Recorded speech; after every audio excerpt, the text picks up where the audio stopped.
Hola, ¿qué tal? Buenas noches a todas, a todos. Muchas gracias por su presencia. Esta tarde de viernes ya se siente, ya huele el fin de semana, ¿no? Ya lo podemos casi tocar, pero todavía tenemos 2 horas, así que 2 horas, 1 hora 40 más o menos, ¿no? Que nos tardará esta sesión.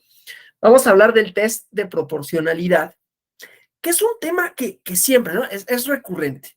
Es frecuente encontrar el test de proporcionalidad en encuentros académicos, en sentencias, desde luego, en las materias. Perdón, tengo un problema ya desde hace unos días de vías respiratorias, entonces de repente hablar me cuesta trabajo porque empiezo a toser o se me tapa la nariz, ¿no? Nada más me disculpo por eso porque de repente me voy a trabar y esto, ¿no? Entonces decía, en las universidades, ¿no? Se enseña porque trata de resolver un problema que es, yo no sé si ancestral, pero que se ha ocupado mucho en el constitucionalismo y el neoconstitucionalismo, que conocerán como conceptos, y de todas maneras daré algunas ideas con relación a esto, que es la objetividad, ¿no? ¿Cómo garantizar que la decisión de las juzgadoras sea otra cosa que su voluntad, ¿no? En los diseños, digamos, constitucionales modernos, que no contemporáneos, ¿no? Es decir, siglo XVIII, siglo XIX, el problema no era mucho porque la concepción del derecho era un sistema de normas que provenían de la voluntad del legislador y que había poco espacio para la interpretación. O sea, el juez no interpretaba, podía llenar alguna laguna, en todo caso, en la sistematicidad, o sea, se admitía la interpretación, por ejemplo, sistemática, en donde se concebía al sistema jurídico, al sistema constitucional como un todo, y entonces las antinomias que pudiera haber eran llenadas por la lógica del propio sistema. Pero esto fue cambiando la concepción tanto del derecho como el papel de la y el juzgador en la resolución de controversias. Y encontramos entonces que el constitucionalismo, o el nuevo constitucionalismo más bien, tiene una impronta distinta, ¿no? Considera que el juzgador no nada más es un ente pasivo, la juzgadora no es un ente pasivo que resuelve de conformidad con una serie de reglas lógicas que básicamente son la subsunción, ¿no? El hecho, el hecho de la vida cotidiana, la hipótesis normativa y su adecuación. Y cuando no existiera, entonces decía acudir al sistema jurídico. Pero después de la Segunda Guerra Mundial, eso lo saben, ¿no? Seguramente lo han visto en otras sesiones de este diplomado, viene una concepción distinta del derecho, ¿no? La concepción famosa, ahorita ahondamos en esta parte, esto es una introducción, ¿no? Ahondamos en la parte de Dworkin y en los principios y los valores y las normas, ¿no? Saludo a mi amigo Daniel Díaz Cuevas, qué gusto verte. Y entonces, la concepción es, el derecho no son solo normas, y el derecho no es solo lo que está escrito, hay cosas que pueden estar implícitas, ¿no? Es decir, valores, principios que se pueden deducir, ¿sí? Es decir, haciendo un ejercicio un poco filosófico de un contenido normativo más allá de lo normativo, ¿no? Y entonces está la parte de los valores. Pero insisto, los valores no necesariamente están explicitados, entonces se deducen. Se deducen del contenido normativo, se deducen de las constituciones como documentos políticos y de los tratados internacionales que se refieren a los derechos humanos. Entonces, esto fundó una parte distinta de ver no solo a la Constitución, sino al derecho mismo, porque entonces eso le asigna, con relación a eso, se le asigna un lugar distinto al juez constitucional, ¿sí? Y viene entonces la idea de la proporcionalidad, ¿no? Lo que podemos decir de la proporcionalidad, siguiendo a Jaime Cárdenas Gracia y a otros autores, desde luego, que se han ocupado a esto, ¿no? Pero a mí me gusta un artículo de él que hace unas críticas, justificación y críticas al principio de proporcionalidad, y su libro, que se llama, similar a un libro de Manuel Atienza, que se llama El derecho como argumentación, y Jaime Cárdenas le pone la argumentación como derecho y hace toda esta idea de la justificación y veremos también una parte de ese texto, ¿no?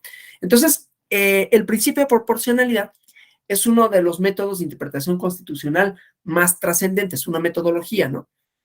Hay varias metodologías de interpretación y de argumentación cuando hay conflictos, colisiones, le llaman Robert Alexy, colisiones entre principios, ¿no? Pero decía, pueden estar enunciados o no, pero entonces eso quiere decir que la norma puede tener reglas y puede tener principios, que esto ya más o menos lo saben, ¿no? Estos principios que pueden ir en lo electoral, por ejemplo, la libertad de expresión, ¿sí? Y la equidad en la contienda. Una resolución muy reciente de la Sala Superior con relación a ciertos actos de funcionarios públicos. Estuvo ahí en los medios de comunicación, ¿no? Con relación a una caricatura, un dibujito de una persona, ¿no? De un político, ¿no? Y la reivindicación de un derecho, que es la libertad de expresión, como una manifestación de ideas libres, ¿no? Y los límites a esto. Ha estado en otros asuntos, pero el chiste es que puede haber momentos en que haya principios que les tenemos que asignar una jerarquía distinta el uno con el otro, ¿no? O yéndonos más teóricamente, la unidad constitucional, la efectividad, la fuerza normativa de la Constitución, ¿sí? Entonces, entre distintos métodos y reglas de interpretación o de argumentación constitucional está la proporcionalidad. Las razones para la importancia de esta es que implican un entendimiento, como decía, contemporáneo de las constituciones. Las constituciones contienen principalmente, valga la redundancia, principios que garantizan bienes y valores jurídicos diversos en los casos concretos que suelen estar en colisión. Porque sabemos que las constituciones, y esto lo hemos aprendido después de la Salle, ¿no? Que son dúctiles, que son flexibles, que representan proyectos de sociedades pluralistas, abiertas, heterogéneas, sobre todo las constituciones, aquí desde luego me refiero a un diseño constitucional democrático, ¿no? Entonces, las constituciones no responden solo a un modelo, a un proyecto, sino a distintos proyectos políticos, económicos y sociales que pueden estar contrapuestos, ¿sí? Entonces, este carácter potencialmente conflictivo de la constitución contemporánea obliga a que haya métodos jurídicos de interpretación y argumentación que permitan que haya situaciones en que se pueda conciliar, que se pueda armonizar los principios y los valores opuestos que contienen, lo cual no quiere decir que un principio o un valor no tenga peso, sino que se le asigna un peso. Finalmente, lo que vamos a ver, es que la proporcionalidad justamente les asigna un peso en proporción al otro, en proporción con relación a ciertas circunstancias, lo cual quiere decir que un test de proporcionalidad no nos va a dar un resultado válido para todos sin un resultado específico para el caso en concreto, ¿no? Unos mismos principios que colisionan en un asunto y que se le dé un peso específico a uno con relación a otro, un mayor peso a uno con relación a otro, no quiere decir que en un asunto o en otro asunto vaya a tener el mismo resultado, ¿no? Claro, si son asuntos análogos, podrá servir como parámetro y podrá ser un criterio orientador y jurisprudencial y como sea, pero no quiere decir que para todos los casos, cuando haya la colisión entre un principio X y otro Y, siempre va a ser el resultado que el principio Y deba de prevalecer. Depende de circunstancias. Porque además, las constituciones no jerarquizan principios y derechos de manera absoluta, ¿no? Si no, pues habría una visión, un proyecto sobre la realidad que se impondría jurídicamente a las demás.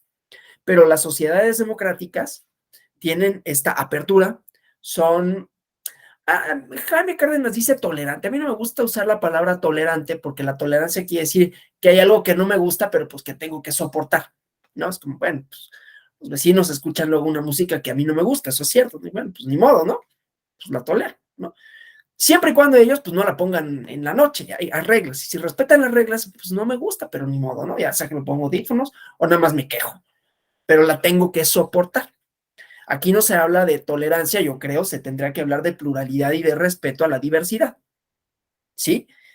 Entonces, pues, a lo que voy es que las constituciones recogen toda esa diversidad, pero esa diversidad, al ser así, entonces puede entrar en controversia, ¿no?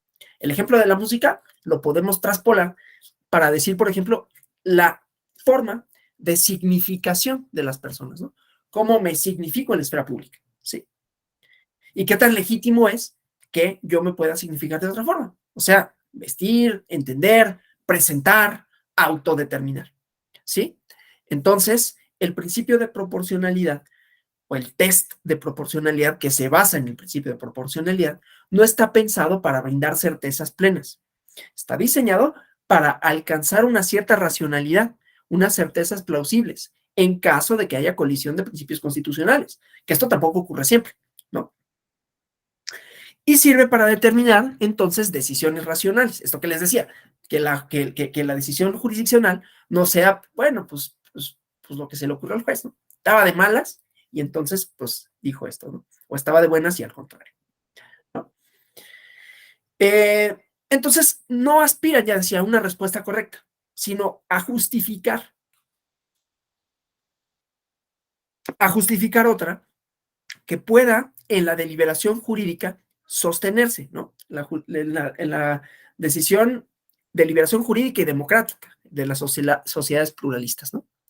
Entonces, es de alguna manera el mejor método existente y diseñado para interpretar y argumentar la Constitución, porque entonces la Constitución también se argumenta, ¿no? La Constitución, el derecho democrático se hace en la argumentación, que es una de las premisas del libro de Jaime Cárdenas, el derecho a la argumentación como derecho, ¿no? Publicado por el Instituto de Investigaciones Jurídicas de la UNAM, es de acceso libre, ¿no? Uno le pone el título en el buscador y te vas a desplegar el libro y ya puedes ir leyendo por capítulos, ¿no?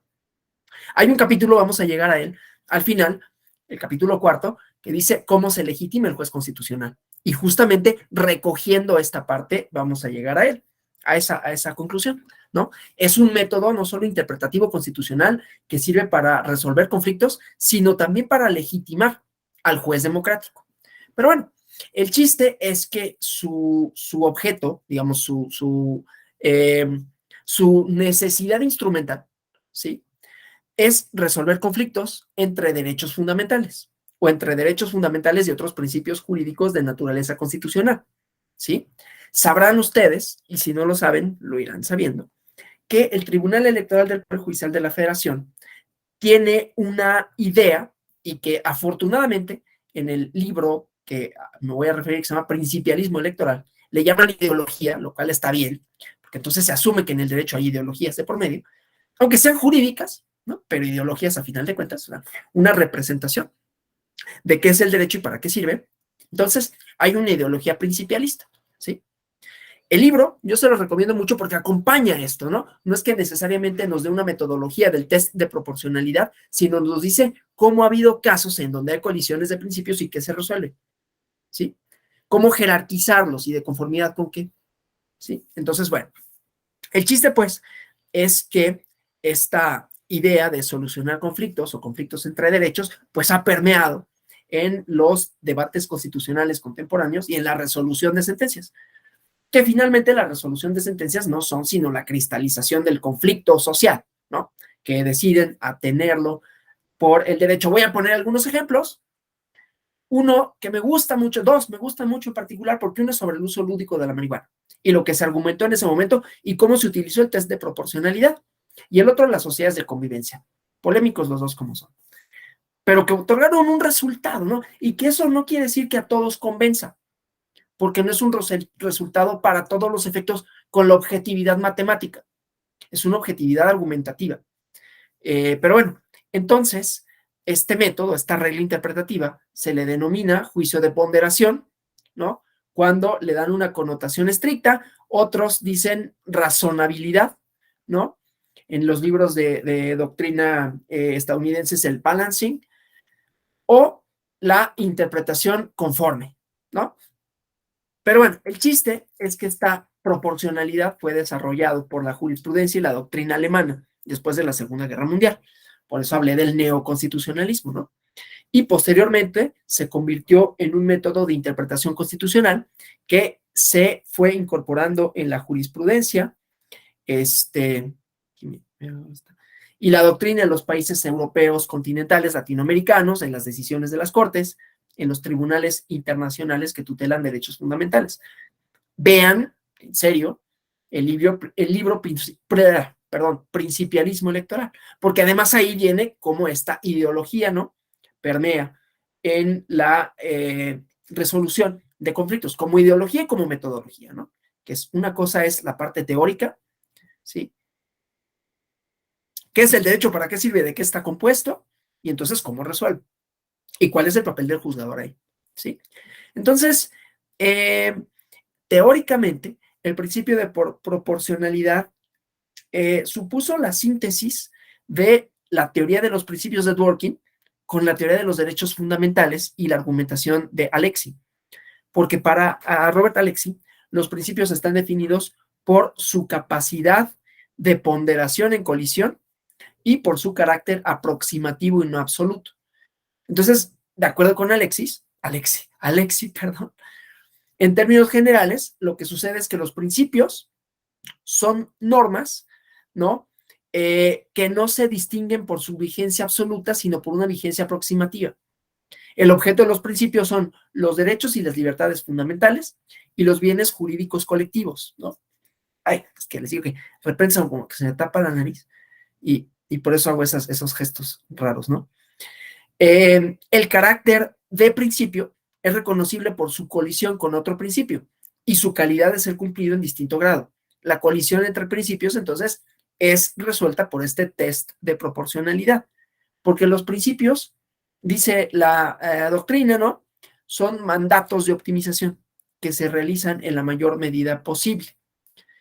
En México, el principio de proporcionalidad se introdujo judicialmente de manera expresa, se había empleado de manera implícita en una resolución, fíjense, de la Sala Superior, SUPRAP 50/2021, en donde el Tribunal Electoral del Poder Judicial de la Federación, la Sala Superior, resolvió el caso de los amigos de Fox. Y la Suprema Corte de la Justicia de la Nación ha aplicado, ya veremos, ¿no?, en algunas de sus resoluciones, con muchas críticas, porque luego hay esto, ¿no?, las deficiencias técnicas en cómo se instrumenta, ¿no? Pero bueno, entonces Robert Alexis es el teórico que ha desarrollado, ha divulgado este principio, ¿no?, en su libro Teoría de los Derechos Fundamentales, ¿no? Hay varios trabajos en español que han hablado del principio de proporcionalidad, ¿no? Y varias obras, ¿no? Insisto, yo creo que para efectos prácticos convendría revisar, leer el libro de Principialismo Electoral, ¿no? Insisto, no necesariamente es que se haga explícito, aunque sí hay varios asuntos en los que se utilizó el test de proporcionalidad, y ahí mismo lo dice, ¿no? No es que se diga que necesariamente se hable de cómo la sentencia resolvió los criterios del test de proporcionalidad, que ahorita nos referimos a ellos, ¿no? Sino cómo estos han construido líneas jurisprudenciales en donde hay principios que guían la labor jurisdiccional, ¿no? Entonces, bueno, como decía, como se trata de un método para interpretar, para argumentar principios constitucionales, cuando hay situaciones jurídicas que colisionan, y entonces hay que determinar cuál es el principio que va a prevalecer, ¿no? Entonces tenemos, en sentido amplio, 3 subprincipios: la idoneidad, la necesidad y la proporcionalidad, ¿sí? Claro, normalmente solo nos referimos a la proporcionalidad en sentido estricto. Entonces, cuando la teoría jurídica y la jurisprudencia aluden al principio de proporcionalidad, lo hacen en sentido amplio, ¿no? Idoneidad, necesidad y proporcionalidad, ¿sí? Entonces, Robert Alexis dice que estos 3 subprincipios expresan la idea de optimización, o sea, interpretar los derechos fundamentales de acuerdo con el principio de proporcionalidad es tratarlos como requisitos de optimización, como principios, no como reglas, ¿sí? Hay un libro que lo desarrolla bien, de Manuel Atienza, que desarrolla bien esta parte metodológicamente, que se llama Las piezas del derecho, ¿no? Entonces, ahí te va diciendo cómo, lo que pasa es que no lo veo aquí en el libro para mostrárselos, ¿no? Pero ahí hace un poco de esta metodología, ¿no? Pero bueno, entonces, decía, son mandatos de optimización. Entonces, interpretar los derechos fundamentales, de acuerdo con el principio de proporcionalidad, es tratar a estos como requisitos de optimización, como principios, no como reglas. Los principios son normas que requieren que algo se realice con la mayor amplitud posible dentro de las posibilidades jurídicas y fácticas. Los subprincipios de idoneidad y necesidad se refieren a la optimización que se vincula con esas posibilidades fácticas, ¿no?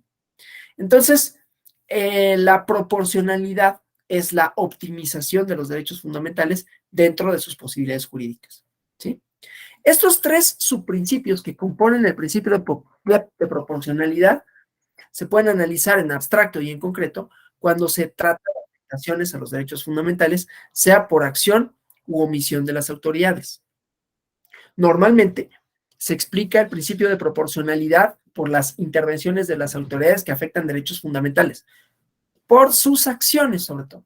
A veces por omisiones, por insuficiencia de las autoridades en la protección o garantía de los aspectos fundamentales, ¿no? Pero bueno, entonces, desde el punto de vista de la afectación mediante acciones de la autoridad, podríamos decir, y sigo eh, parafraseando a el artículo de Jaime Cárdenas y su libro, y un poco de Atienza a las piezas del derecho, ¿no? Si vieran mi apunte, verían una cosa así con flechas, que luego ni yo le entiendo bien.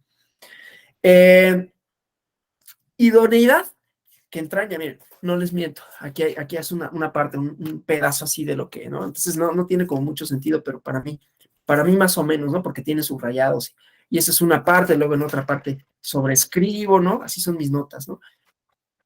Pero para que no crean que estoy aquí nomás medio diciendo de lo que me acuerdo, ¿no? Tengo aquí mis acordeones y más o menos lo que había estudiado para esto. Pero bueno, entonces, desde el punto de vista de la afectación, ¿no? Mediante acciones de la autoridad, hay tres subprincipios. El de idoneidad, que es toda intervención legislativa de autoridad sobre un derecho fundamental, para que sea correcta, debe de ser adecuada para contribuir a la obtención de un fin constitucionalmente legítimo. Repito, ¿no? De idoneidad, toda intervención legislativa o de la autoridad sobre un derecho fundamental, para que sea correcta, tiene que ser adecuada para contribuir a la obtención de un fin constitucionalmente legítimo. El de necesidad quiere decir que la intervención sobre este derecho fundamental, para que sea correcta, debe ser la más benigna, la que afecte menos, de entre todas las posibles medidas de intervención. Y el de proporcionalidad en sentido estricto, ¿no? La ley de ponderación precisa que la intervención en un derecho fundamental solo se justifica por la importancia de la intervención de la autoridad para satisfacer otro derecho fundamental o principio. O sea, debe ser tanto peso o trascendencia esa intervención para satisfacer los derechos o principios, y que la afectación o insatisfacción del derecho fundamental esté compensada por la importancia de la satisfacción del otro derecho fundamental o principio satisfecho. ¿Se entiende esto? ¿Hasta aquí cómo vamos? ¿Más o menos o bien, bien? Bueno, continúo entonces. Desde el punto de vista de la afectación, entonces, tenemos aquí Alberto Iván Díaz. Sí, ¿qué tal? Buenas tardes. Yo tengo una duda en cuanto al test de proporcionalidad y la ponderación. Tal vez yo estoy equivocado eh, en mi comprensión de estos test y aprovechando la ocasión, pues me gustaría a ver si me puede solventar la duda. El test de proporcionalidad, a como yo lo veo en palabras, digamos, llanas, ¿no? En cuanto a sus elementos o a sus tres vertientes o los pasos a seguir cada marcado de la Suprema Corte, yo lo interpreto que el test de proporcionalidad se utiliza cuando hay una restricción a los derechos del ciudadano de cualquier índole, ¿no? O sea, en cuanto a derechos humanos, derechos fundamentales. Y el test de la ponderación es cuando existe un conflicto entre derecho fundamental contra un derecho fundamental. No sé si mi comprensión es la correcta en cuanto a la distinción del test de proporcionalidad y la ponderación. Vaya, el de ponderación es de principios, o no sé si tal vez yo estoy equivocado.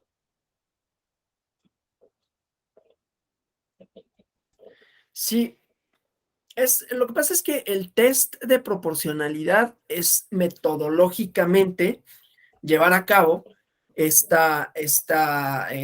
principio, ay, es que se me fue ahorita por esto que le digo a la nariz. El test de proporcionalidad o el test,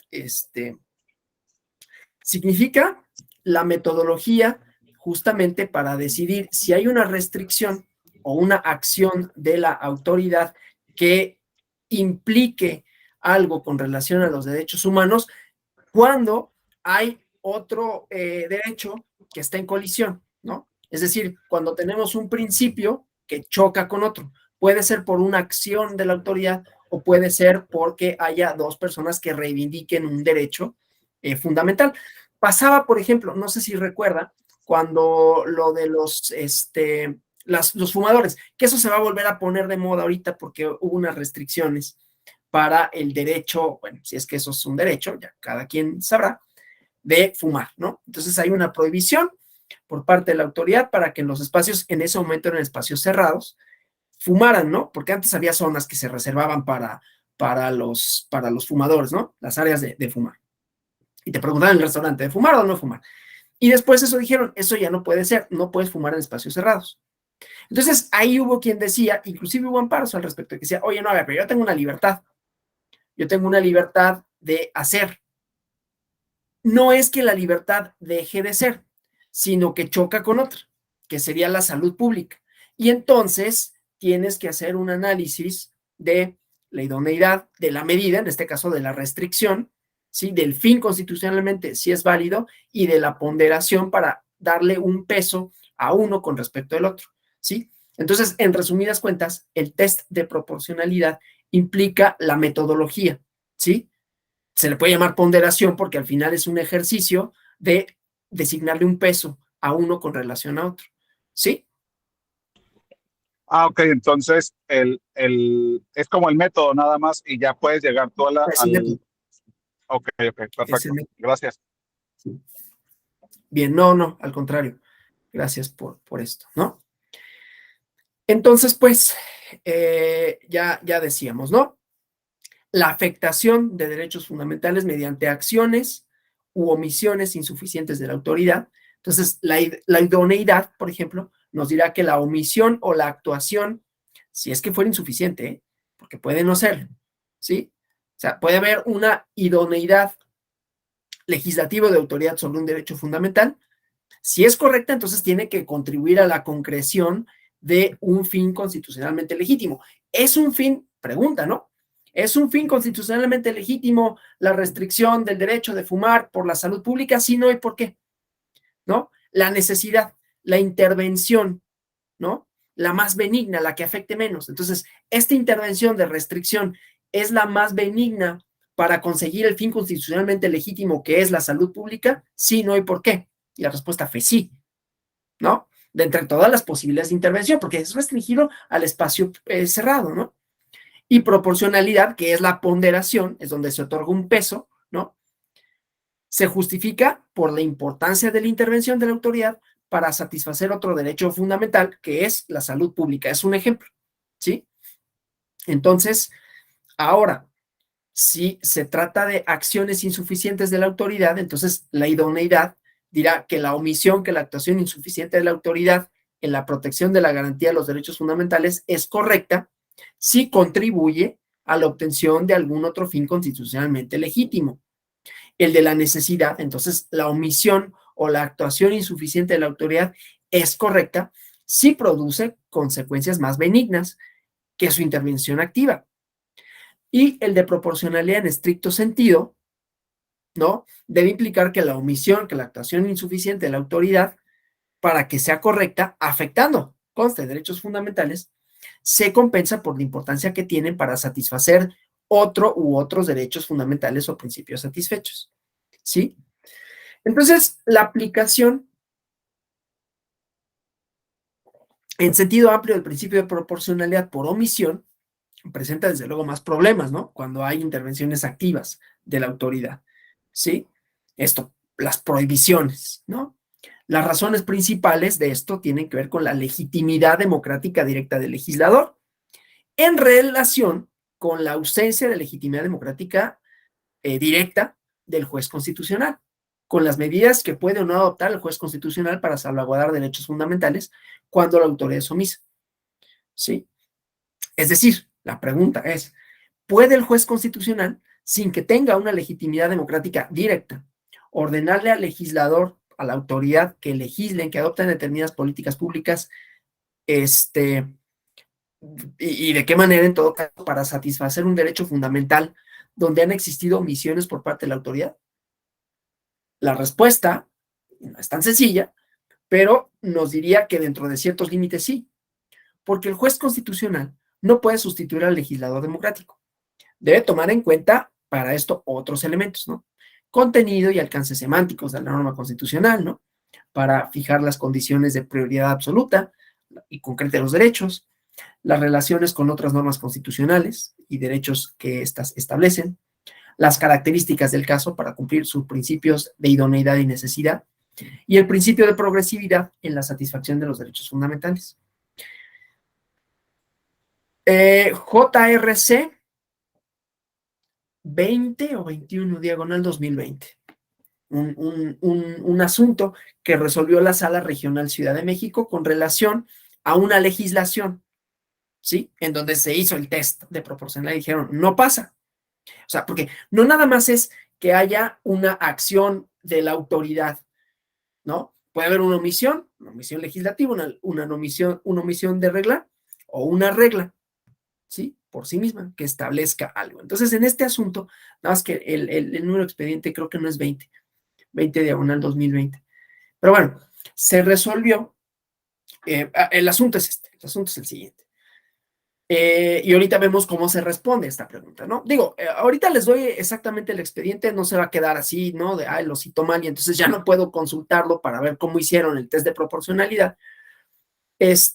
Pero lo que sucedió es que en 2017 entró en vigor la Constitución de la Ciudad de México. Y en la Constitución de la Ciudad de México se reconocía la figura de diputado, diputada migrante para la Ciudad de México. Una figura que, a ver, no inventaron aquí el agua tibia, ¿no? Ya existe en Zacatecas y ya existe en algunos otros estados, pero se pensó para la Ciudad de México.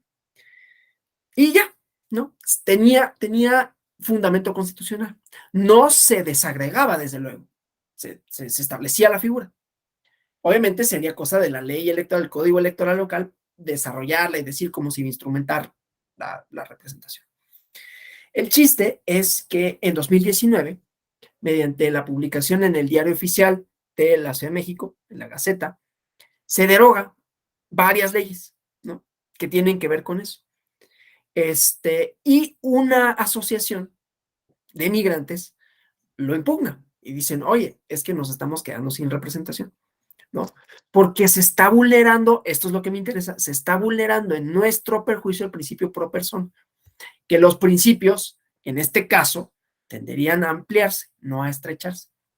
Para no hacer el cuento largo, porque esto pasó, fue una cosa procesal, que si primero se impugnó ante el Tribunal Electoral Local, el Tribunal Electoral Local dijo que no tenía competencia porque era un asunto del que no se podía pronunciar porque no tenía naturaleza electoral, se fueron al juicio ciudadano y el tribunal dijo, sí tienes, pero no te la reenvío, ¿para qué? Si tengo plenitud de jurisdicción, y entonces resuelve. Y ahí entonces ven, la restricción atiende un fin constitucionalmente válido, no, ya de entrada, ¿no? Esto solo para decir cómo también sirve, ¿no?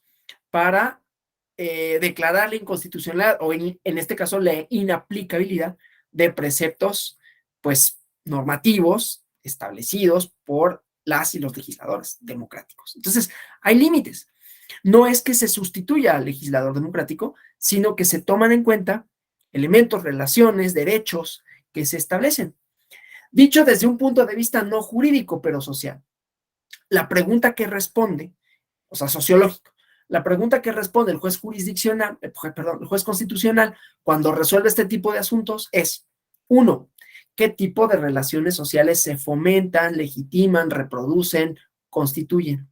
Y si esas, una vez constituidas, fomentadas, reproducidas, como sea, si esas son acorde con con las relaciones sociales democráticas. Claro, hay que justificar qué significa eso, ¿no? O sea, en términos sociológicos eso lo podremos responder así, en términos jurídicos es el principio de idoneidad, ¿no? El fin constitucionalmente válido y la ponderación que les asigna un peso, pero que finalmente tiene que ver en cómo se inserta esta disposición, esta acción, esta legislación en un sistema democrático, entendido por sistema democrático una serie de valores y de principios constitucionales. Entonces, hay quienes se preguntan, y yo creo que se preguntan, que digamos, no es ilegítima la pregunta, cuando dicen, oye, pero entonces, ¿qué onda? ¿El test de proporcionalidad implica una argumentación moral? ¿No?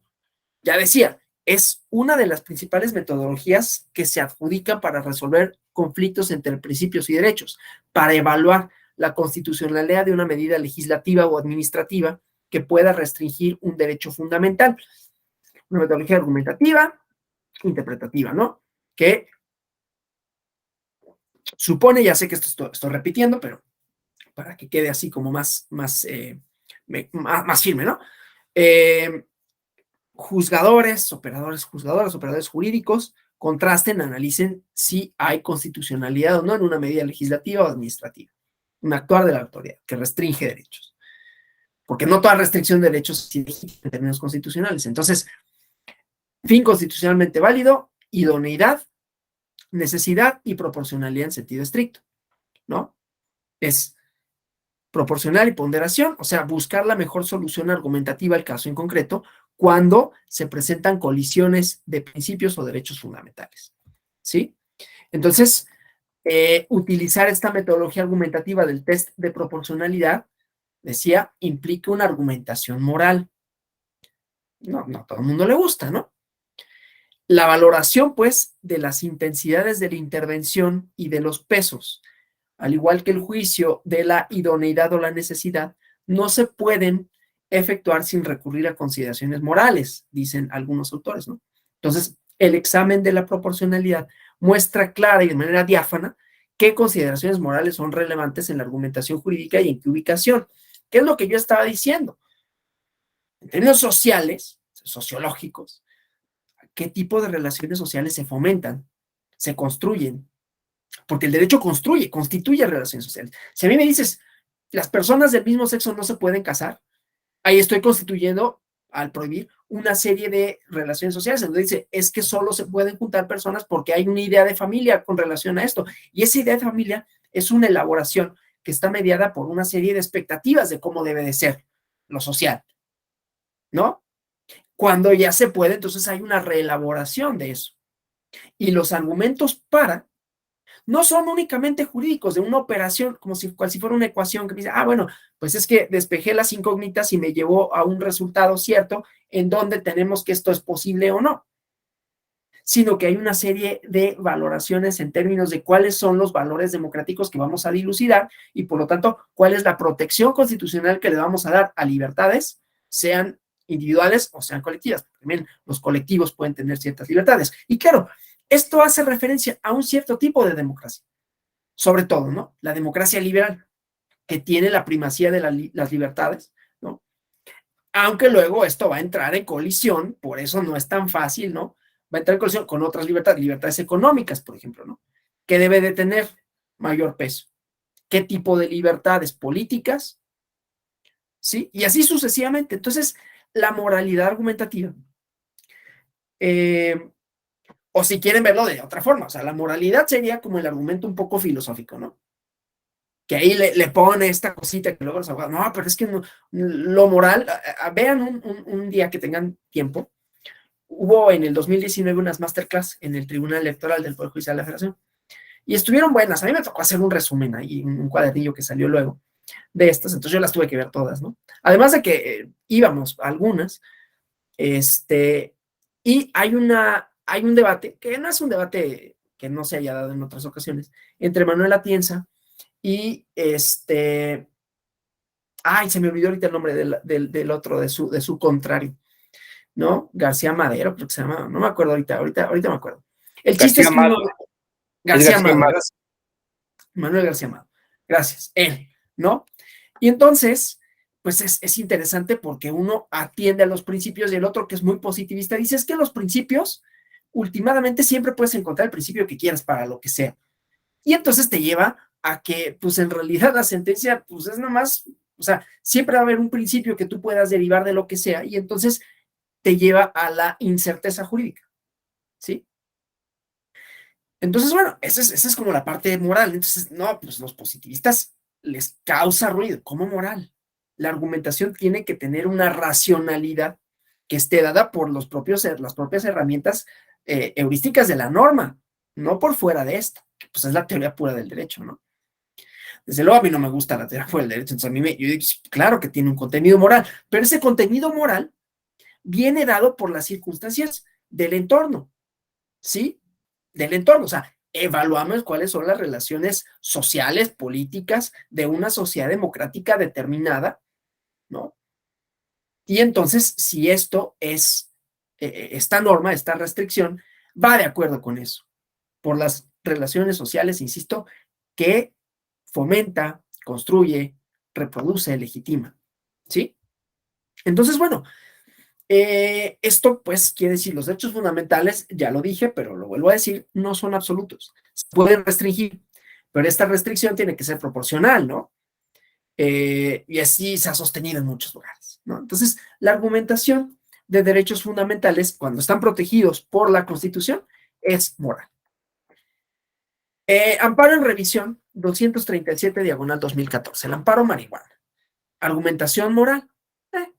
Yo no sé si es argumentación moral. Aquí hay un autor. Ya les digo quién. Déjenme, voy aquí me apunta. ¿Quién dice que es? Les digo yo porque Oscar Leonardo Ríos García dice esto. Es argumentación moral este amparo, ¿no? Entonces dice, la primera sala hace un test de proporcionalidad. Revísenlo, amparo en revisión 237 diagonal 2014, para analizar si ciertos artículos de la Ley General de Salud que prohíben expresa y absolutamente todos los actos correlativos con marihuana son constitucionales o no. Entonces, la primera sala analiza el fin legítimo de estos artículos, ¿no? Y dice, la prohibición del consumo de la marihuana por la autodegradación moral que implica, no persigue un propósito legítimo, ¿sí? Entonces, hay premisas de contenido moral. Tema de las drogas y la política prohibicionista que ha reinado en México, en mucha parte del mundo, y que determina de alguna manera la ideología, la perspectiva de la corrección moral, social y crítica.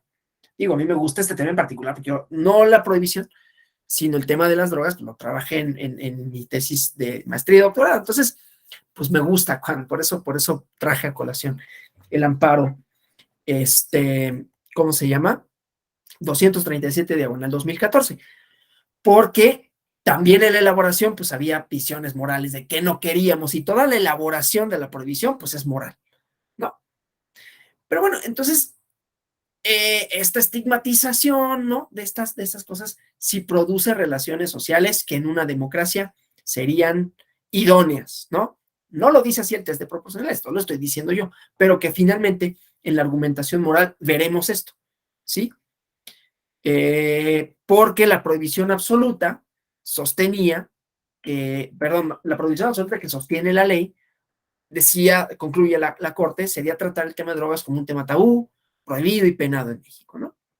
Una acción de inconstitucionalidad, 8 diagonal 2014, las sociedades de convivencia. Esto es bien interesante, ¿no? Porque las sociedades de convivencia, bueno, ustedes sabrán que, y por eso primero hablé de esta cosa de la familia, ¿no? La familia como concepto, la familia como idea y como ideología. ¿Qué tipo de familias son las idóneas para una sociedad determinada, ¿no? Y durante muchos años, pues no era una controversia. La familia era una cosa, era la unión y eso traía aparejadas una serie de otras ideas, ¿no? El papel de la mujer, no estaba necesariamente ahí, ¿no? Y uno podría jugarle al, oye, pero eso no lo dice, ¿no? No lo dice, pero eso es lo que sucede. Entonces, ¿qué papel le corresponde a la mujer? El hecho de tener hijos, ¿no?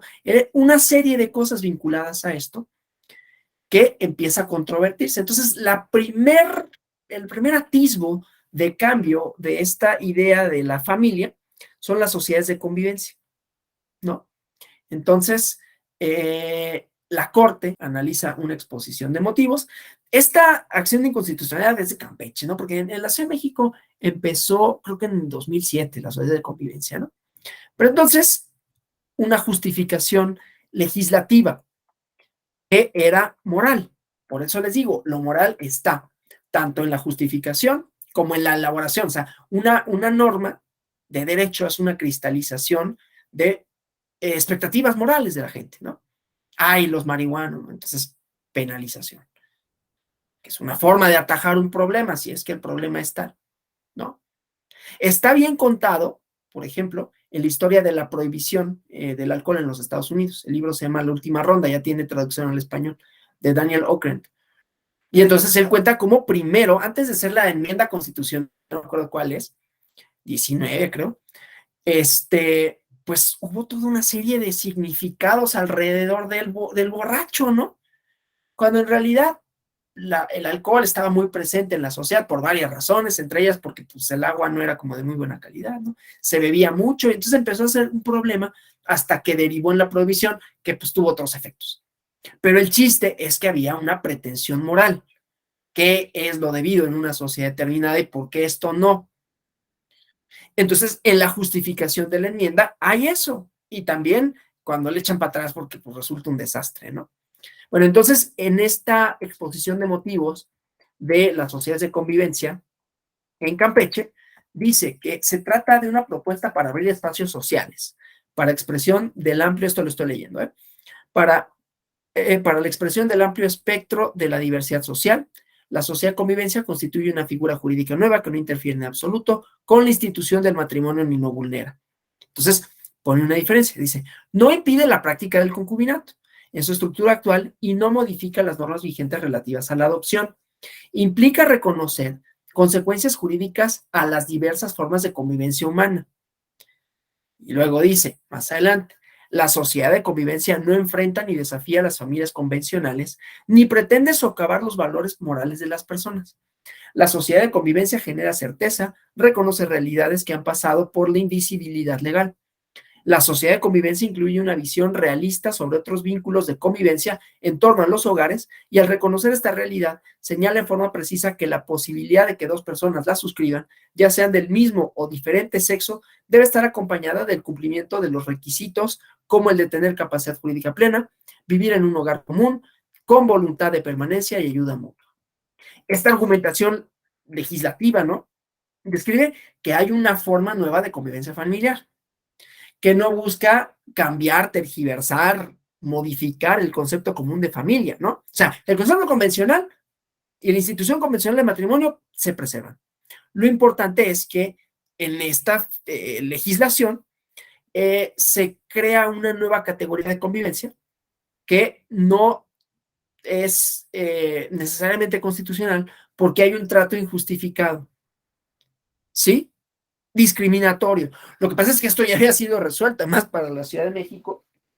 Entonces, la medida que buscaba atajar un problema, bueno, pues atajar un problema, buscaba crear unas circunstancias para reconocer derechos, resultaba discriminatoria, porque hacías una diferencia entre sujetos, ¿no? Los que pueden tener sociedades de convivencia y los que pueden tener matrimonio. Entonces, ahí estás perpetuando una cosa de desigualdad, ¿sí? Bueno, entonces, es un tema de índole constitucional y tiene cuestiones de moralidad social.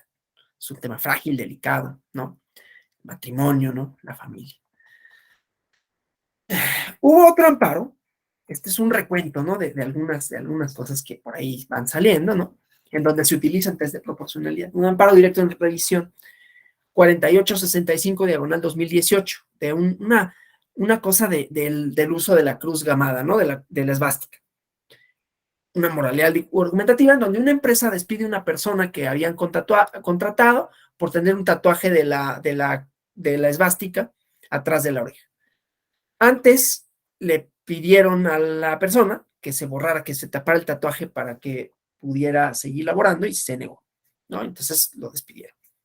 Entonces, ahí hay libertad de expresión, libre desarrollo de la personalidad y discurso de odio, ¿no? La sentencia, que les recomiendo que la lean, no es tan fácil, ¿no? Tiene cuestiones previas, alcance del derecho a la igualdad y la no discriminación, la protección constitucional de los derechos del libre desarrollo de la personalidad y libertad de expresión en relación con tatuajes, restricciones o límites a esto, el estatus del discurso del odio, el símbolo de la cruz de la esvástica como expresión de odio y un examen de proporcionalidad de las medidas adoptadas por la demanda, ¿no? La empresa X que despidió al trabajador, ¿sí? Y la decisión. Entonces, hay una subsunción primero para decir, o sea, un ejercicio lógico sencillo para decir, bueno, tener tatuajes es una expresión que está protegida por el derecho a la libertad de expresión y el libre desarrollo de la personalidad, ¿no? Tanto como traer un arete y yo tengo una arracada, ¿no? Pues no. Y están reconocidos por la Constitución, no de manera expresa. Por eso digo, no es que en dónde dice la Constitución que puedes tener tatuajes, en ningún lado, pero habla de libre desarrollo de la personalidad y a lo mejor ni siquiera de manera explícita, ¿sí? Pero por otro lado, la esvástica tiene una imagen, una expresión de discurso discriminatorio de odio racial que es contrario a valores fundamentales como la igualdad, la dignidad, ¿no? Pero bueno, el discurso de odio no está tutelado, no hay una tutela al discurso de odio. Entonces, ahí hay un silogismo, ¿no? Y resuelve el problema. Y dice, no tiene el mismo peso, en este caso, y no prevalece el principio de la libre expresión y el desarrollo del libre de la personalidad con el odio, ¿sí? Entonces, pero bueno, son contenido moral. Hay una valoración en donde pues el derecho no te da la respuesta así de manera inmediata, la tienes que buscar, ¿sí? Y realiza un test de proporcionalidad para analizar si es constitucional que la medida, porque eso es lo que nos interesa, ¿no? Que la medida que utilizó la empresa, o sea, el despido, fue constitucional en términos de esto, ¿no? La idoneidad, etcétera. Entonces, primero, para advertir si estuvo justificada o no la medida, a ver si incurrió en un acto de discriminación en contra del trabajador, porque este alegaba que tenía que repararse en su favor el daño moral porque fue discriminado. Entonces, dice, la utilización del test de proporcionalidad como metodología porque la empresa le restringió al empleado derechos de libertad de expresión, libre desarrollo, ¿no? Y entonces se hace un test de proporcionalidad, ¿sí? Hay una consideración moral para justificar si el orden jurisdiccional mexicano, el orden constitucional, protege o no el discurso del odio, definir si la empresa incurrió en discriminación, considerando que la esvástica representa no solo para la sociedad mexicana, sino para todo el mundo, un discurso racial y odio marcado por la historia de la Segunda Guerra Mundial. Y entonces considero en una, ¿cómo se llama? En una, empleando como herramienta metodológica el test de proporcionalidad, ¿no? Que había sido una medida idónea, ¿sí? O sea, que estaba bien, que se restringía, que la restricción era correcta, ese tipo de restricción. Pero entonces aquí lo que me interesaba era, hay argumentos morales en medio de esto, ¿sí? Entonces, el principio de proporcionalidad puede tener aplicación, pues, respecto de políticas públicas, decisiones administrativas, casos concretos como los que les mencioné, ¿no? Que se ventilan ante los jueces y determinar hasta dónde la ley supone una intervención indebida a los derechos fundamentales o en caso de existir, si es que existe, o hasta dónde la ausencia de la ley afecta de manera indebida a los derechos, ¿no? Entonces, es un poco la discusión teórica en torno a la aplicación del principio de proporcionalidad sobre la legislación penal, ¿no? Que es una de las más interesantes.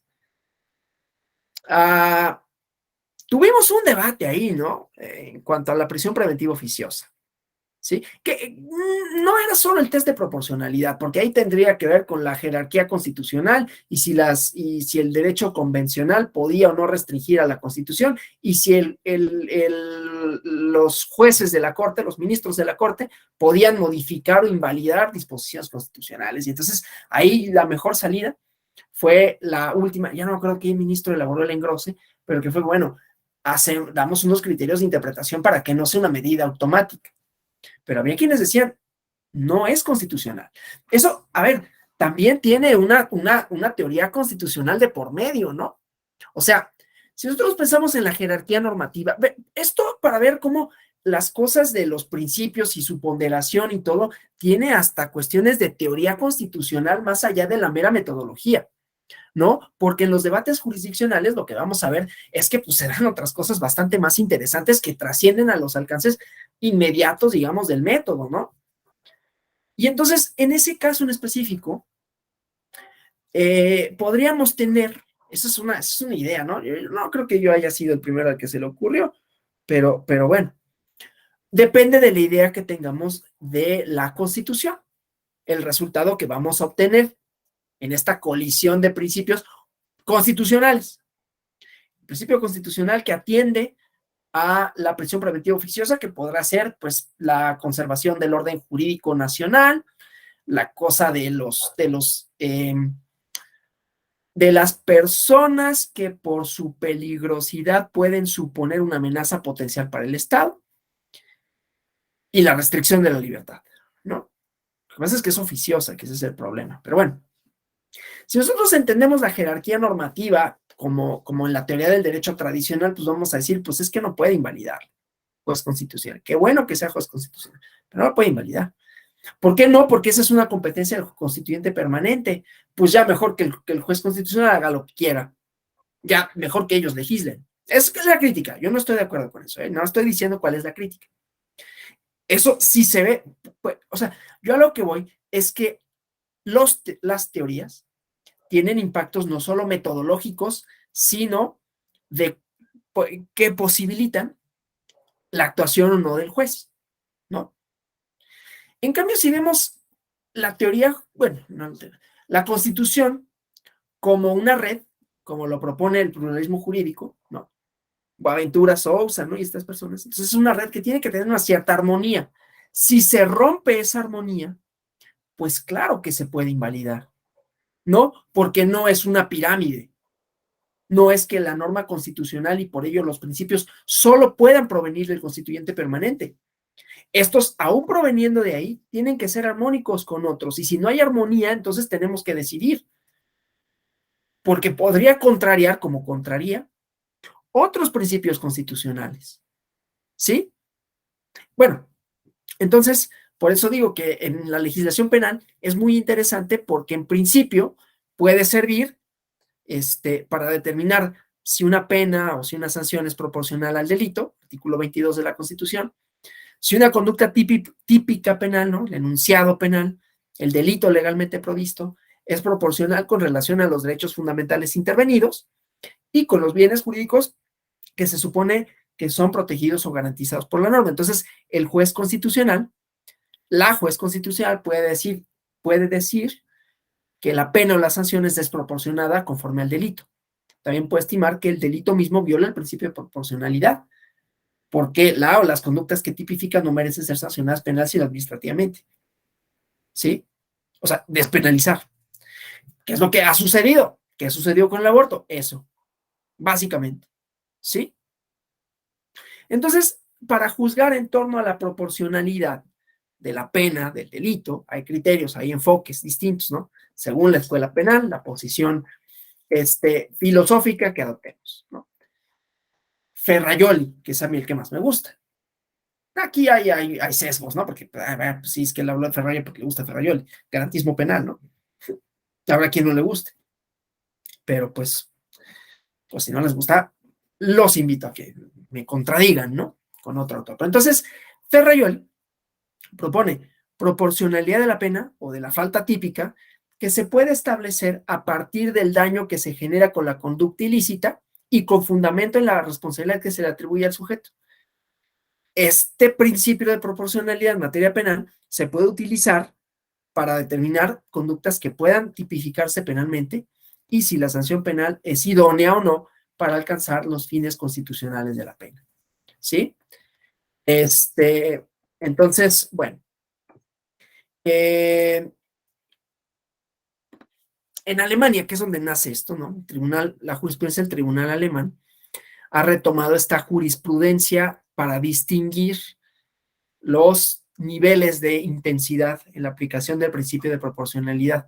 Control leve, control intermedio y control estricto. Primero, control leve, el juez constitucional considera que la intervención en los derechos fundamentales es menor y en consecuencia la posibilidad de que se declare inconstitucional de una ley depende de una carga argumentativa, de una prueba muy alta que le corresponde al demandante, ¿no? Tienes que demostrar. El segundo tipo de control, las intervenciones, las afectaciones a los derechos fundamentales, hace el juez la consideración de carácter medio y dice, es probable que se declare la inconstitucionalidad, depende de una carga argumentativa y de prueba media, que otra vez le corresponde a quien impugna, y el control estricto, la intervención, la afectación a los derechos fundamentales es intensa. Toda esta es una valoración, ¿eh? Y esta valoración se dilucida con el test de proporcionalidad, ¿sí? Y entonces la carga de la prueba, la argumentación, le corresponde al legislador, que sería legisladora, que tiene que justificar la afectación de los derechos fundamentales, ¿sí? Bueno, todavía nos quedan unas cuantas cosas por ver, ¿no? ¿Vamos bien? Todo más o menos en orden. ¿Dudas? Nada. Bueno,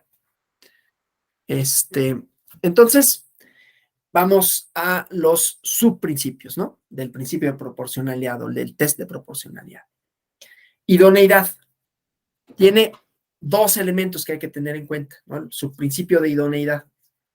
Que la ley tenga un fin constitucionalmente legítimo, o la ley o el acto, ¿no? Normalmente estamos hablando de leyes porque son las que se van a declarar inválidas y porque aquí hay la colisión entre, pues, que es una cosa que está legislada por un representante, ¿no?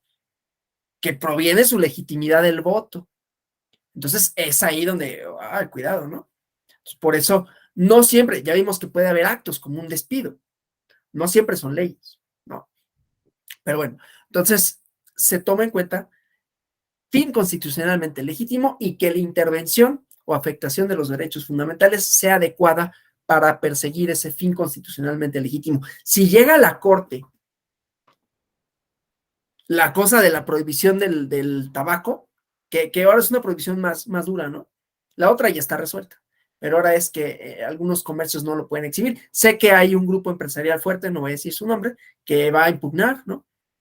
Esta restricción a que se exhiban, ¿no? En los anaqueles, la propaganda, ¿no? Que no esté a la vista de los menores, fumar en espacios públicos inclusive. Entonces, esto se va a correr un test de proporcionalidad. Van a decir que la intervención o la afectación de derechos fundamentales tenga un fin constitucionalmente legítimo, que ese fin tenga fundamento en la propia Constitución o el bloque de constitucionalidad, ¿no? Fundamento legítimo, la intervención o la afectación si se apoya en tratados internacionales, en la jurisprudencia constitucional, en normas constitucionales históricas cuyos principios no estén derogados expresamente o implícitamente. Entonces, el fin constitucionalmente legítimo puede prima facie, ¿no? Como les gusta decirlo a los abogados que usan latinazgos, ¿no? Desprenderse de las disposiciones constitucionales que otorgan competencia al principio de libre configuración legislativa o en el caso de disposiciones legislativas de competencia, no normas a las que confiere la administración pública facultades de discrecionalidad administrativa. Entonces, entender que el fin constitucionalmente legítimo para intervenir o afectar derechos fundamentales tiene que estar vinculado con los fines sociales, con los intereses que a la sociedad le interesa salvaguardar, para que la actuación de la autoridad no sea arbitraria. Una actuación autoritativa que no está relacionada con fines de interés público o interés general, pues es sospechosa de que no cumple este primer elemento del principio de proporcionalidad. Segundo elemento es la idoneidad, ¿no?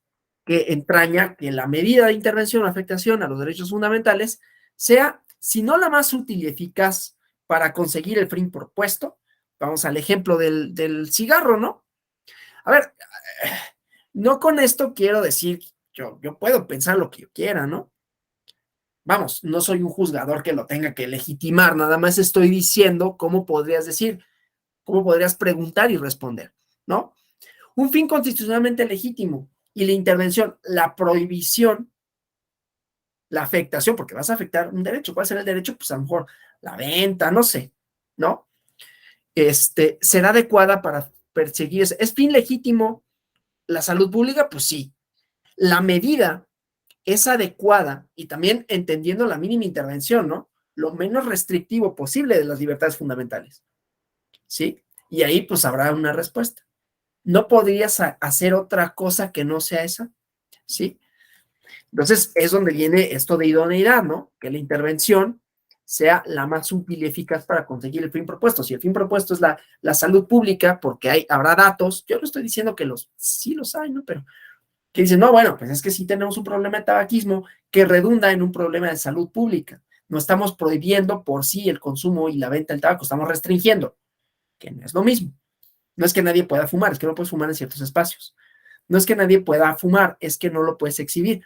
A ver, esto ya ha pasado, o sea, tampoco es algo que sea nuevo, ¿no? En la Fórmula 1 pasó, había un equipo, bueno, ¿qué importa si digo que es Ferrari, no?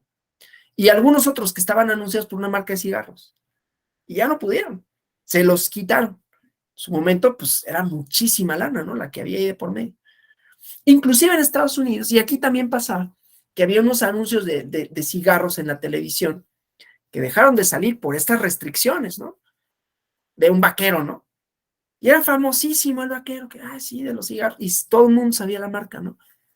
Dijeron, no, porque lo que estás haciendo, ¿no? Estás asemejando a un modelo de persona, algo bueno, estás asimilándolo a algo que ocasiona problemas. Hay una película que lo trata, que ahora se la recomiendo porque es divertida, que se llama, no creo si se llama Prohibido Fumar o Favor de Fumar, se llama. Favor de Fumar, se encuentra en YouTube, ¿no?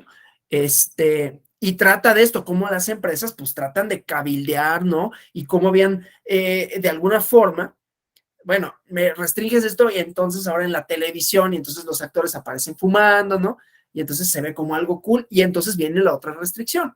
El chiste, pues, es que todas estas restricciones tienen que ver con afectamos derechos, en qué medida me sirve esa afectación para conseguir el fin constitucionalmente válido.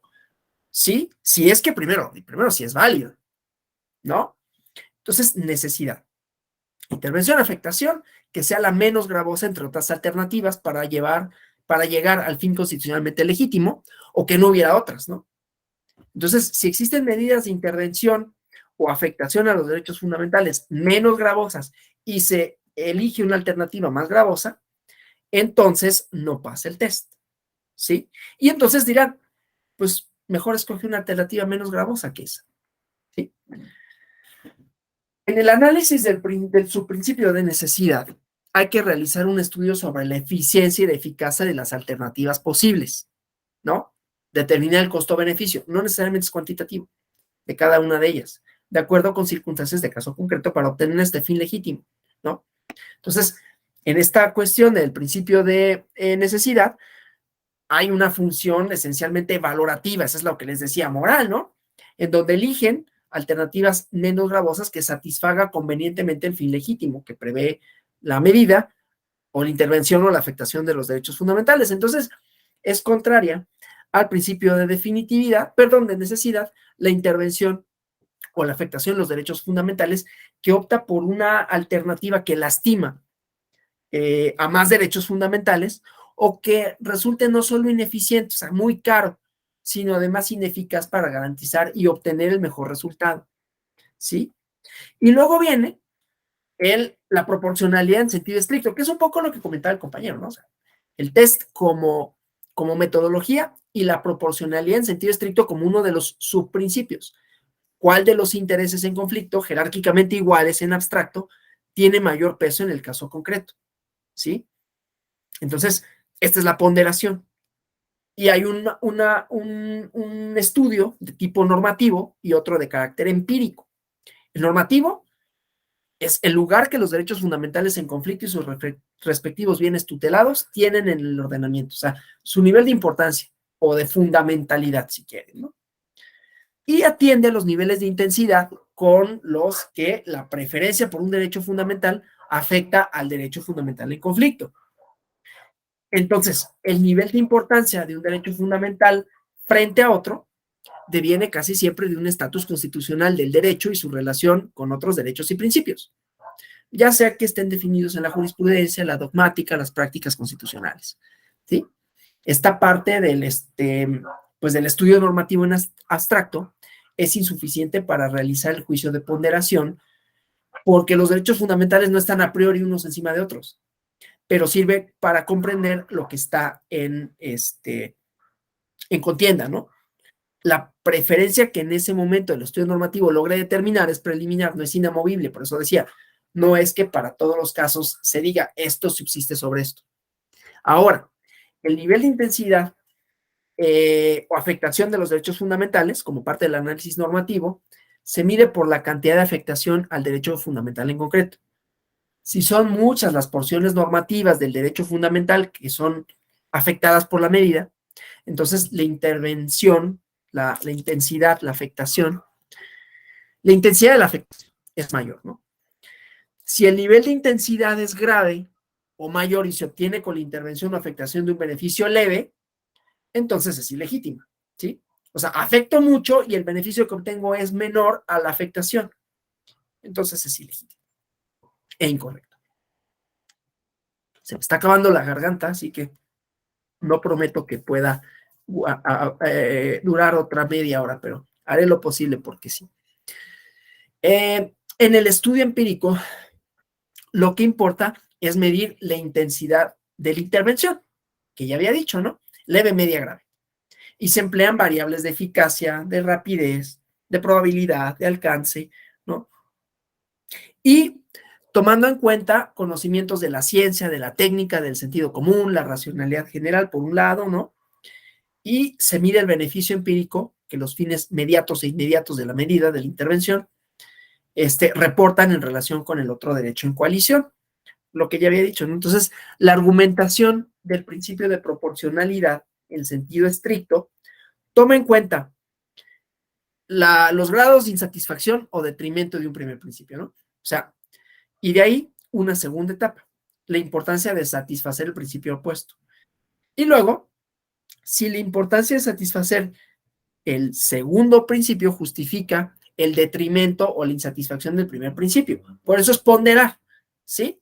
Darle un peso y decir cuál tiene prevalencia sobre el otro en el entendido que uno va a ser afectado y que el otro va a resultar, vamos a decirlo así, ganador, ¿sí? Y entonces, bueno, ¿cuál es ese grado de? Por eso es proporcional. La afecta, o sea, principio de proporcionalidad y test de proporcionalidad. La afectación tiene que ser proporcional, la afectación del derecho A tiene que ser proporcional al beneficio que reporta el derecho B y por eso va a subsistir el derecho B.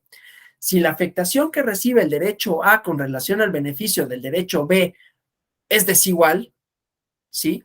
Y entonces subsiste el derecho B, pero si la afectación que recibe el principio A es desigual en sentido contrario, ¿no? Es decir, reporta muy poco beneficio del principio B, entonces subsiste el principio A, en el entendido que entonces B va a ser el perjudicado, ¿sí? Entonces, la importancia de un principio contrapuesto justifica la no satisfacción del otro, como había dicho, ¿no? Entonces, hay que ver la intensidad de la intervención real en el derecho afectado, ¿no? Derechos económicos, sociales, la importancia del peso abstracto hipotético del derecho que interviene, y si esta intervención se corresponde o no con la justificación del derecho que se interviene, en una comparación entre la intervención real o el peso que tiene y el peso abstracto, ¿no? Entonces, esto quiere decir, como ya había dicho, A y B, la prevalencia del derecho en el que se opera la intervención real, la prevalencia del derecho opuesto, donde opera la intervención hipotética, un empate, ¿no? O sea, cuanto mayor es la importancia material, no sé si le estoy dando demasiadas vueltas, pero sí me interesa que quede bastante claro, ¿no? Cuanto mayor sea la importancia material de un principio constitucional dentro de la Constitución o en la sociedad, mayor peso tiene en la ponderación, que es la regla del peso abstracto, ¿no? En tanto más intensa sea la intervención del derecho fundamental, mayor será el peso del derecho intervenido en la ponderación. O lo que es lo mismo, el correlato, cuanto más intensa sea la realización del principio que fundamenta la intervención legislativa, mayor será su peso en la ponderación. La intensidad de la intervención en el derecho fundamental depende del significado que tenga la intervención legislativa dentro del ámbito normativo, ¿sí? En cuanto a la realización de las facultades de la persona liberal, la persona democrática, el individuo del Estado social. O sea, todo es un grado de qué tanto esta intervención, ¿no? Nos lleva a principios, nos lleva a, o a restringir principios que sean adecuados con los fines de la convivencia social, ¿no? Dicho en otras palabras. La intensidad de la realización del fin inmediato del legislador depende de qué función tiene el fin inmediato para satisfacer los intereses individuales o colectivos, ¿sí? Entonces, bueno, es una comparación de magnitudes para medir la importancia entre el derecho fundamental y la intervención legislativa, y se apoya en esta ley de la ponderación que establece Alexi, ¿no? Esta ley de precedencia, pues tiene reglas que establecen cargas argumentativas, ¿no? Argumentos que juegan a favor de la realización del principio constitucional, ¿no? Que respalda la intervención legislativa, que debe tener un peso más o menos equivalente a los argumentos que juegan en contra de la intervención.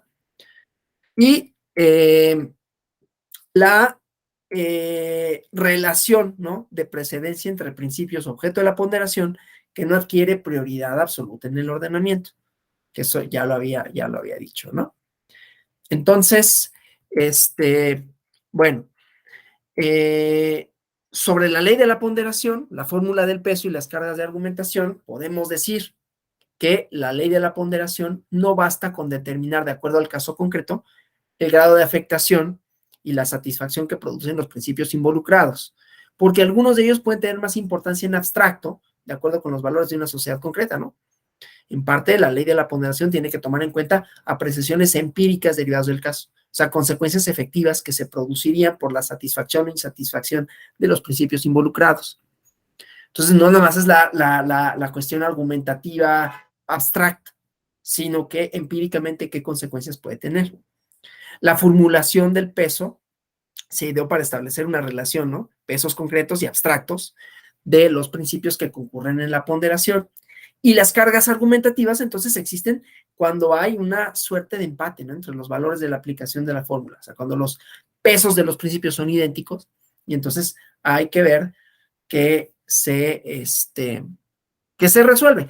Entonces, Alexi dice que hay un principio de proporcionalidad en estricto sentido o ponderación que cabe dentro del discurso racional y que entonces con ello refutan, ¿no?, la irracionalidad como objeción formulada por ponderación. Porque claro, esto volvemos al punto de Ruiz Manero, ¿cómo era? De García Amado. Es que Ruiz Manero también escribió un libro con Atienza, pero ese es otro, de las piezas del derecho. Que dice, pues es que lo vas a inventar, lo sacas de donde sea, ¿no? Y aquí justamente dice, es que no es irracional, tiene una racionalidad, por eso hay una metodología, ¿sí? Vamos a culminar con dos ideas, ¿no? Primero, la justificación, ¿no? La importancia de la proporcionalidad, y luego esta idea que les digo que Jaime Cárdenas Gracia adopta en su libro la argumentación como derecho de cómo se justifica el juez constitucional, cómo se justifica democráticamente, ¿no? Y cómo entonces esto puede ser posible. Más allá de que el diseño de los tribunales constitucionales lo prevén, ¿no? Pero ¿cómo lo justificas teóricamente, ¿no? Y empíricamente, en todo caso, porque entonces, ¿cómo la gente va a recibir y va a decir, ah, pero ¿por qué tú lo dices? ¿Por qué lo echas para atrás si viene de una ley que está justificada por el principio de mayoría propio de la democracia, ¿no? Pero bueno, entonces, lo primero, la justificación. La existencia del principio de proporcionalidad como método para solucionar conflictos, ¿por qué? ¿No? ¿Por qué tiene ese reconocimiento? Pues tiene varios componentes, ¿no? Materiales normativos, ¿no? La distinción teórica entre normas jurídicas y principios no siempre fue reconocida, ni siquiera en el derecho alemán, ¿no? Había quienes decían, la diferencia entre la Constitución y la ley es solo cuantitativa y no cualitativa, ¿no? La interpretación de la Constitución no es diferente a la interpretación de la ley, ¿sí? Porque son reglas. Haberle, por ejemplo, ¿no?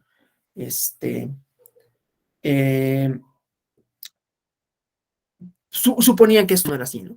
Que las diferencias no eran solo cuantitativas, sino cualitativas entre la interpretación constitucional y la de la ley. Entonces, el método de interpretación constitucional basado en la aplicación del principio de proporcionalidad en sentido amplio, es decir, con estos tres subprincipios, en donde se encuentra también la proporcionalidad en sentido estricto, tiene su origen en varias razones, ¿no? Diferencias estructurales entre reglas y principios. Léanse, digo, puede ser la teoría de Alexi, ¿no? Pero el libro yo creo que como manual, digamos, como una cosa ya muy metodológicamente desmenuzada, el libro Las piezas del derecho. Si lo tuviera aquí así cerca, se los mostraba, pero se encuentra fácil, ¿no? Y ahí da la diferencia, ¿no? Entonces, y las diferencias estructurales entre reglas y principios, ¿no? Donde las primeras se interpretan mediante subsunción y los principios mediante el principio de proporcionalidad en estricto sentido, digo en estricto amplio, ¿no? Que son el carácter incompleto del orden jurídico, porque decía, los principios no están enunciados necesariamente ahí, por eso se interpretan, ¿sí? Y esto amplíelo, o sea, las piezas del derecho de Manuel Atienza, y el, ¿cómo se llama? Principialismo electoral del magistrado Felipe de la Mata Pizaña y Roselia Bustillo, ¿no?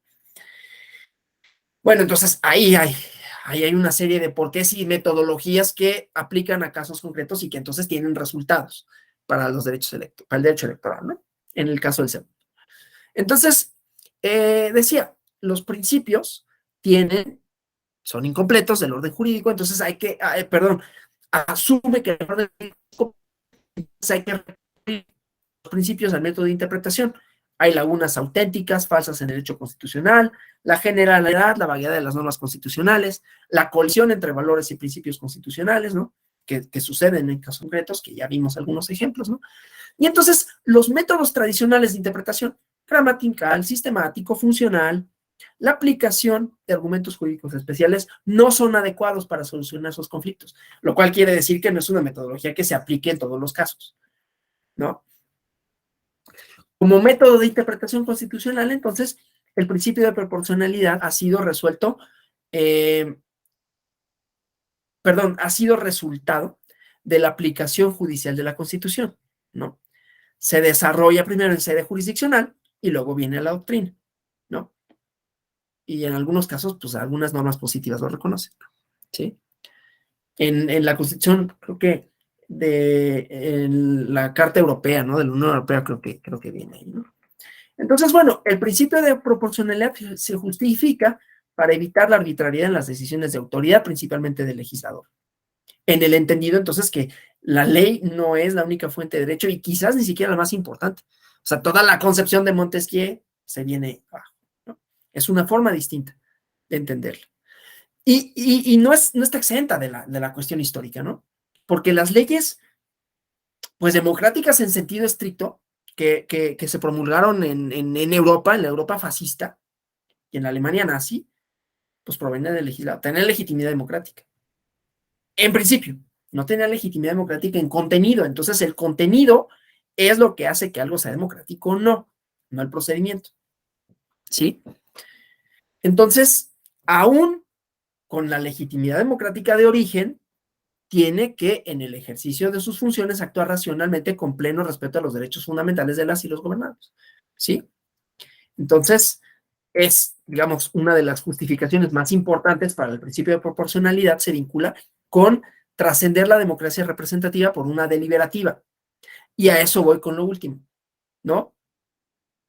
Dice Jaime Cárdenas en el último capítulo de su libro, ¿cómo se legitima un juez constitucional? Y primero toda la polémica de Habermas, ¿no? Pero lo que más me interesa es que dice, tienen sus resoluciones que dirigirse al amplio público, ¿sí? Tienen que reproducir, construir, legitimar relaciones sociales horizontales. Pero desde luego tienen que estar argumentadas de manera tal que reproduzcan los valores democráticos idóneos de una sociedad. Entonces, la justificación, la legitimación del juez constitucional viene por sus sentencias y por sus argumentos. Estos serán democráticos en la medida que establezcan esa horizontalidad en las relaciones sociales y desde luego permitan el diálogo. favorezcan, ¿no?, a las clases y a los sujetas, que no habían sido protegidos, ¿no?, por el orden jurídico nacional, favorezca la emergencia de nuevos sujetos y de nuevas subjetividades. Bueno, preguntas, comentarios.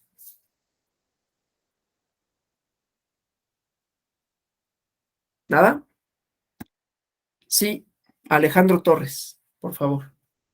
Raúl Alejandro. Buenas noches, maestro. Solo una pregunta. ¿Nos podría dar alguna diferencia entre el test de proporcionalidad y el test de progresividad? Por favor. Lo que pasa es que el test es de proporcionalidad. Progresividad es un principio. El principio que dice que los derechos individuales, los derechos humanos, tienden a ir hacia adelante. Entonces, que las restricciones a los derechos de la ciudadanía son indebidas porque su trayectoria tiene que ser ascendente, ¿no? O sea, cada vez que se incluyan más ciudadanas y ciudadanos en eso que abarcaría la progresividad, ¿no? Son progresivos en el derecho de que tienen que proteger a más personas, pero es un principio, menos que un test. El test es el de proporcionalidad. Gracias, maestro. No, al contrario. Subrec 88, sí, ese es el gracias, de la cuestión de los migrantes, ¿no? Gracias a Miguel Corral. Bueno, si no hubiera nada más, pues yo les agradezco, espero que haya quedado más o menos, ¿no?, dilucidado cuáles son los componentes, cuál es la importancia de la metodología, por qué se aplica, cuándo se aplica, como un método de interpretación constitucional. El autor del libro Principialismo Electoral, les decía, es el del magistrado Felipe de la Mata, y una de sus secretarias de estudio y cuenta, la maestra Roselia Bustillo. Se encuentra en la página del tribunal y se puede descargar, creo, no me hagan caso porque a lo mejor lo publicaron con Tirán Blanche y entonces no está en descarga libre, pero si está, está ahí. Si no está es porque es de Tirán. La verdad es que esa parte editorial la desconozco. Bueno, pues les deseo un feliz fin de semana, esperando que hayan quedado más o menos respondidas sus inquietudes, sus dudas, que la clase haya sido, en la medida de lo posible, interesante, dinámica, que no les haya resultado pesada, muchos ejemplos, pero espero que esto les permita dialogar, digamos, con relación a esta metodología, su importancia, sus orígenes, y cómo replantea muchas cosas relacionadas a la propia teoría del derecho. Muchas gracias. Otra vez, feliz fin de semana, buenas noches, hasta la próxima. Hasta Gracias, luego. Dani. Muchas Nos vemos. gracias. Bien. Fíjate. Gracias. Ah, es Hasta de luego. todo.